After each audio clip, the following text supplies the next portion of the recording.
কবরে শুয়ে আছে, অথচ খুনি এখনো সরকারি আমাদের টাকা দিয়ে খুনি খাচ্ছে। বুঝতে পারতেছেন খুনি কেন এখনো খাবে না? সরকারের উপরে আমাদের কোনো আস্থা নাই, আমাদের আইন ব্যবস্থার উপরেও কোনো আস্থা নাই সরকারের। তারপরে আমরা ওনার উপরে কোনো আস্থা পাচ্ছি না।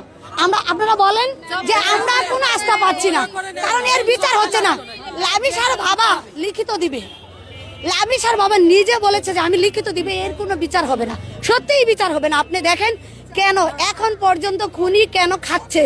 লামিসা কবরে শুয়ে আছে, লামিসার কবর বৃষ্টিতে ওর কবরের উপর থেকে মাটিগুলো চলে গেছে, লামিসা মাটির নিচে শুয়ে আছে, অথচ খুনি এখনো সরকারি আমাদের টাকা দিয়ে খুনি খাচ্ছে।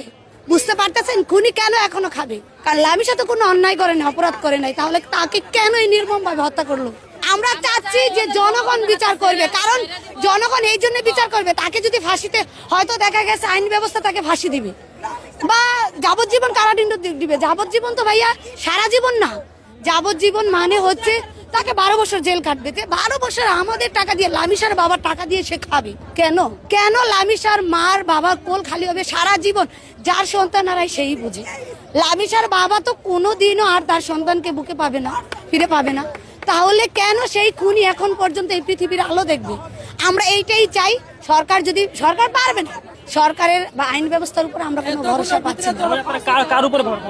আমরা চাচ্ছি যে এই ধরনের, কারণ দেখেন গত পরশু 4 দিন আগে লামিসার ঘটনার পরে গতকালকে এত কিছু হওয়ার পরে গতকালকে সেই আবার একটা শিশু নির্যাতনের ঘটনা।